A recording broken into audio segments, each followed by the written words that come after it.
जब भी चुनौती पैदा होगी तो एक व्यक्तित्व का जन्म होगा। यह बात गीता कहती है, यदा यदा ही धर्मस्य ग्लानिर्भवति भारत। क्योंकि ये दुनिया वीरों से खाली थोड़ी, कोई कंदराओं में बैठा तपस्या कर रहे हैं लोग। सोहन बाबा हैं हमारे आश्रम में, हमारे आश्रम में तो खैर एक से एक लोग हैं।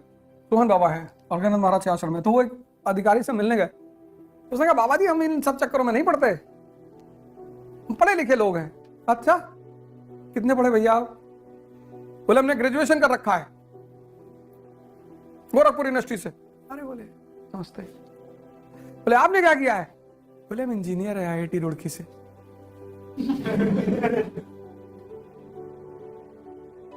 कभी आना आश्रम तुमको मिलाएंगे, एक से एक लोग हैं। कोई IITN है, कोई कुछ है, तपस्या कर रहा है। अभी गांव में रह रहे हैं, महाराज जी ने उनको सेवा दी है गांव में रहने की, जाओ गांव में काम करो।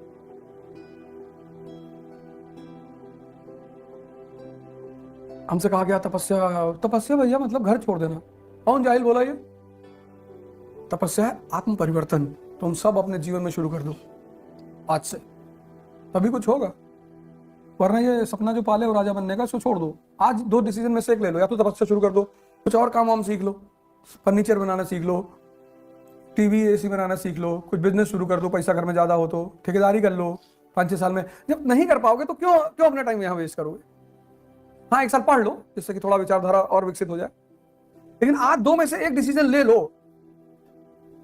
और तपस्या को अपने जीवन का हिस्सा बना लो। जैसे मन भागे, बता दिया मैंने, तुम्हारी सबसे बड़ी क्या कहते हो, ओवर थिंकिंग कैसे रोके? धूप में खड़े हो जाओ, खत्म ओवर थिंकिंग। वो भी मई की दोपहरिया में। मई किताब ले लो, वो लक्ष्मीकांत वाली, खड़े 3 घंटे बाद कोई पहचान नहीं पाएगा, टेक्सचर ऐसा हो जाएगा, तुम्हारी अम्मा बगल से निकल जाएंगी, हमारा लड़का भी ऐसे है। अब ये मत कहना ओवर थिंकिंग कैसे रोके। जैसे ही तुम्हारे साथ बदतमीजी करे तुम भी पढ़ कर करो। जब पढ़ने बैठे तो पढ़ने दो, अब क्यों उल्टी सीधी राय दे रहे हो? क्यों उठा रहे हो पढ़ने से? और उससे भी अच्छा तरीका, जब तक पढ़ो कुछ पेट में डालो मत। जब तक पढ़ो ये खाली रहेगा, बस ये भरते चले जाना। 2-3 घंटे जब इसको भर लिए तब धीरे से खाना खा के नैप ले लेना, आराम कर लेना। यही तपस्या है, यही तपस्या है। तुम्हारी ये वाली मॉडल तपस्या है, पर है ये तुम्हें चेंज करेगी अपने आप से। तुमको कोई राजा नहीं बनाएगा, कभी नहीं बनाएगा, कोई नहीं बनाएगा, तुम्हें बनना पड़ेगा। और एक ही रास्ता है, तपस्या, कर्म विद ध्यान। बस NCERT खत्म हो गई तो अब पूछो मास्टर जितना पूछना चाहते हो। तो तथ्य तो हो सकता है तुम ना बता पाओ, लेकिन कहानी पूरी आनी चाहिए। अगर तुमने NCERT खत्म की और तुम्हें कुछ पता ही नहीं, कहानी भी नहीं पता, तो तुम समझ लो मेहनत कर रहे हो। और अगर मेहनत कर रहे हो तो 20 जन्म लगेगा प्रीलिम्स निकलने में। मेरी उत्कंठा पता क्या है? मेरी उत्कंठा सिर्फ इतनी है कि तुम यार समझ जाओ कि मैं कह क्या। मैं चाहता हूं तुम सीख जाओ,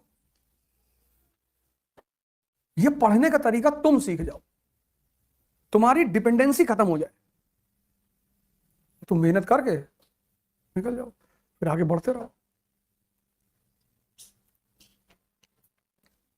मैं तुमको दर्द से, भले तुम मुझे गाली दोगे, कोई बात नहीं, नहीं करा है, ये नहीं करा है, मैंने कहा क्या फर्क पड़ता है। लेकिन मैं जानता हूं वो 10 लड़का जो समझ जाएगा ना कि यार मेहनत तो फाइनली मुझे ही करनी, मरना तो मुझे ही पड़ेगा, सीखना तो मुझे ही पड़ेगा, उसका सिलेक्शन हो जाएगा।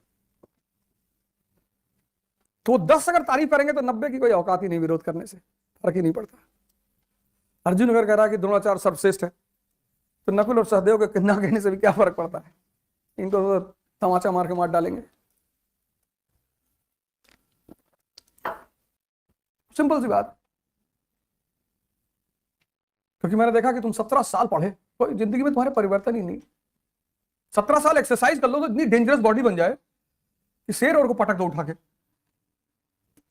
अगर तुम 17 साल जिम ज्वाइन किए होते तो अब तक तुम्हारी भयंकर शरीर होती। क्लास में एंटर करते टीचर भी तुमको कहता कि भैया नमस्ते, भैया यहाँ बैठिए मेरी कुर्सी पे। 17-18 इंच का बाइसेप होता अगर तुम्हारा, 15 भी ठीक है,